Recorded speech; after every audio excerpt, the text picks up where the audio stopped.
Know recently India के लिए white house से एक बहुत ही शॉकिंग न्यूज सामने आई है और अगर ऐसा होता है तो ये चीज लिटरली इंडियन इकोनॉमी को ग्राउंड पर ले जाएगी। कल व्हाइट हाउस की स्पोक्सपर्सन कैरोलिन लेविट ने एक प्रेस कॉन्फ्रेंस के दौरान ये कहा कि डोनाल्ड ट्रंप ने इंडिया पर टैरिफ्स नहीं बल्कि सैंक्शंस लगाए हैं। आप टाइम्स ऑफ इंडिया का ये आर्टिकल देख सकते हैं। Did Donald Trump impose sanctions on India to pressurize Moscow. अब अगर आप यहाँ पर ये सोच रहे हैं कि टैरिफ्स और सैंक्शन में क्या फर्क होता है तो अभी मैं आपको वो भी एक्सप्लेन करूंगा, लेकिन उससे पहले मैं आपको बता दूं कि आज तक किसी भी कंट्री ने इंडिया पर सैंक्शंस नहीं लगाए। टैरिफ जो है वो इवन फ्रेंडली कंट्रीज भी एक दूसरे पर लगाती हैं और इंडिया की यहाँ पर पॉलिसी ये है कि अगर कोई भी कंट्री इंडिया पर सैंक्शन लगाती है तो उसके रिस्पॉन्स में इंडिया भी उस कंट्री को सैंक्शंस के साथ हिट करेगा। अब जब यूएसए ने इंडिया पर सैंक्शन लगाए हैं तो अगर इंडिया भी सिमिलर रिस्पॉन्स देता है और यूएसए पर सैंक्शन लगाता है तो ये चीज जियोपॉलिटिक्स को कंप्लीटली चेंज कर देगी। अब मैं आपको डिटेल में बताता हूँ कि टैरिफ्स और सैंक्शन में क्या फर्क होता है, ये कैसे काम करते हैं और अगर अमेरिका इंडिया पर टैरिफ्स की बजाय सैंक्शन लगाता है तो ये चीज इंडियन इकोनॉमी के लिए कैसे एक नाइटमेयर साबित हो सकती है। सबसे पहले नेचर की बात करें तो जो टैरिफ है ये एक किस्म का टैक्स होता है जो कोई भी कंट्री आपको तब चार्ज करती है जब आप उस कंट्री में अपना कोई प्रोडक्ट सेल करने जाते हैं। For example recently Donald Trump ने इंडिया के लिए 50% टैरिफ अनाउंस किए, तो उसके बाद कोई भी जो इंडियन प्रोडक्ट है जो पहले अमेरिका में $100 का मिल रहा था, इसके बाद वो $150 का मिलेगा। इसका रिजल्ट ये निकलेगा कि जो अमेरिकन हैं वो इंडियन प्रोडक्ट्स को खरीदना कम कर देंगे और कॉन्सिक्वेंटली जो इंडियन एक्सपोर्ट्स हैं यूएसए की तरफ उसमें एक सिग्निफिकेंट डिक्रीज आएगा। इन कंपैरिजन जो सैंक्शंस हैं वो किसी भी कंट्री पर पॉलिटिकल और इकोनॉमिक रेस्ट्रिक्शंस होती हैं। फॉर एग्जांपल जो ईरान है वो एक लंबे अरसे से यूएस सैंक्शंस के अंडर है और आज कोई भी कंट्री जो है वो ईरान के साथ किसी भी किस्म की इकोनॉमिक डील फाइनलाइज नहीं कर सकती और अगर कोई कंट्री ऐसा करने की कोशिश करती है तो उसको भी यूएस सैंक्शंस का सामना करना पड़ेगा। कुछ वीक्स पहले आपने ये खबर सुनी होगी कि 7 इंडियन ऑयल कंपनीज जो हैं वो ईरानियन ऑयल इंपोर्ट कर रही थी और इसके बाद अमेरिका ने उन कंपनीज को भी सैंक्शन कर दिया था। लेकिन टैरिफ जो है वो एक बहुत ही लाइट चीज़ है, लेकिन जो सैंक्शंस हैं वो किसी भी कंट्री की इकोनॉमी को within no time ground पर लेकर जा सकती हैं। ईरान एक लंबे अरसे से यूएस सैंक्शन का सामना करता आ रहा है और आज आप देख लें कि उसकी इकोनॉमी और करेंसी कहाँ तक पहुँच चुकी है।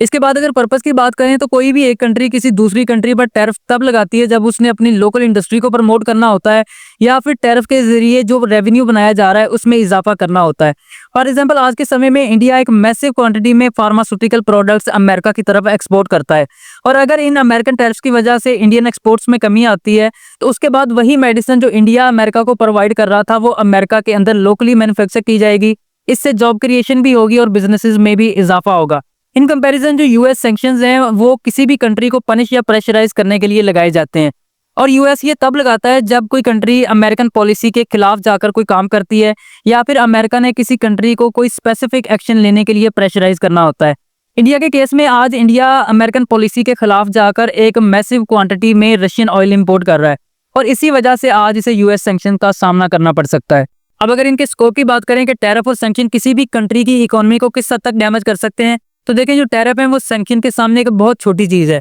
क्योंकि टैरिफ किसी भी कंट्री के सिर्फ स्पेसिफिक प्रोडक्ट्स पर ही लगाए जाते हैं। फॉर एग्जांपल रिसेंटली जब अमेरिका ने इंडिया पर 50% टैरिफ लगाए तो ये सिर्फ इंडिया के फार्मास्यूटिकल, आईटी और ज्वेलरी सेक्टर के लिए ही थे, उन सारे प्रोडक्ट्स के लिए नहीं थे जो इंडिया अमेरिका की तरफ एक्सपोर्ट करता है। इन कंपेरिजन जो सैंक्शंस हैं ये पूरी की पूरी इकोनॉमी को हिट करते हैं और ये किसी भी इकोनॉमी को within no time cripple कर सकते हैं। इसकी वजह यह है कि जब भी यूएस किसी कंट्री को सैंक्शन करता है तो उसके बाद कोई भी दूसरी कंट्री उस कंट्री के साथ किसी भी किस्म की इकोनॉमिक या मिलिट्री डील नहीं करती, क्योंकि अगर कोई दूसरा मुल्क ऐसा करता है तो उसके बाद उसे भी यूएस सैंक्शन का सामना करना पड़ेगा। और बात यहीं खत्म नहीं होती। जब यूएस किसी कंट्री पर सैंक्शन लगाता है तो उसके बाद उसके जितने भी एलाइज हैं जिनमें यूरोपियंस भी शामिल हैं वो भी उस कंट्री को सैंक्शन करते हैं और अगर आज के समय में इंडिया के साथ ऐसा होता है तो उसके बाद इंडियन इकोनॉमी को ईरानियन इकोनॉमी में कन्वर्ट होने में ज़्यादा वक्त नहीं लगेगा। देखिए इंडिया एक सॉवरेन स्टेट है और अगर वो यूएस सैंक्शंस को अपनी पॉलिसी के मुताबिक सैंक्शंस के साथ ही रिस्पॉन्ड करता है तो उसके बाद इंडिया का ये जो स्टेप होगा ये जियोपॉलिटिकल गेम को हमेशा के लिए चेंज कर देगा।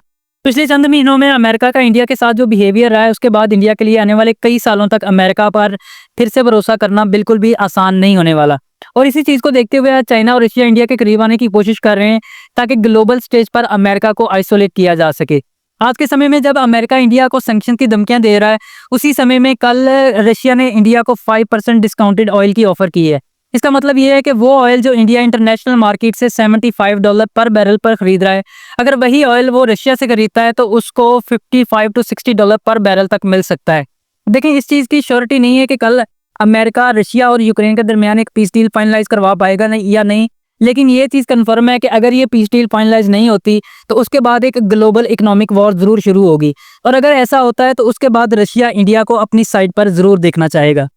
इसके अलावा चाइना भी आज इंडिया के साथ अपने रिलेशंस को रिवाइव करने की कोशिश कर रहा है। देखिए, चाइना इस चीज़ से वेल अवेयर है कि अगर रशिया यूक्रेन जंग सेटल होती है तो उसके बाद अमेरिका और यूरोप का अगला टारगेट चाइना होने वाला है, और वो अपना सारा जोर चाइना को डाउन करने के लिए लगाने वाले हैं। यही वजह है कि चाइना आज नहीं चाहता कि रशिया यूक्रेन जंग बंद हो, और अगर ऐसा होता भी है तो चाइना उसके बाद अपनी साइड पर इंडिया जैसे स्ट्रॉन्ग एलाइज को ज़रूर देखना चाहेगा। यही वजह है कि चाइना आज इंडिया के साथ अपने जितने भी इश्यूज हैं, इंक्लूडिंग बॉर्डर डिस्प्यूट्स, उनको रिजॉल्व करना चाहता है। और इसी सिलसिले में आज से 3 दिन पहले 18 अगस्त को चाइनीज़ फॉरेन मिनिस्टर वेंग यी इंडिया पहुंचे, जहां उन्होंने Indian foreign minister S Jaishankar से मुलाकात की। देखिए, जो ग्लोबल चेस बोर्ड है उस पर बड़ी तब्दीलियां हो रही हैं, और इन तब्दीलियों के चलते इंडिया का क्या रिस्पॉन्स रहना चाहिए मुझे कमेंट सेक्शन में ज़रूर बताइएगा। अगर वीडियो अच्छी लगी हो तो लाइक एंड सब्सक्राइब जरूर कीजिएगा, and I will see you in the next one.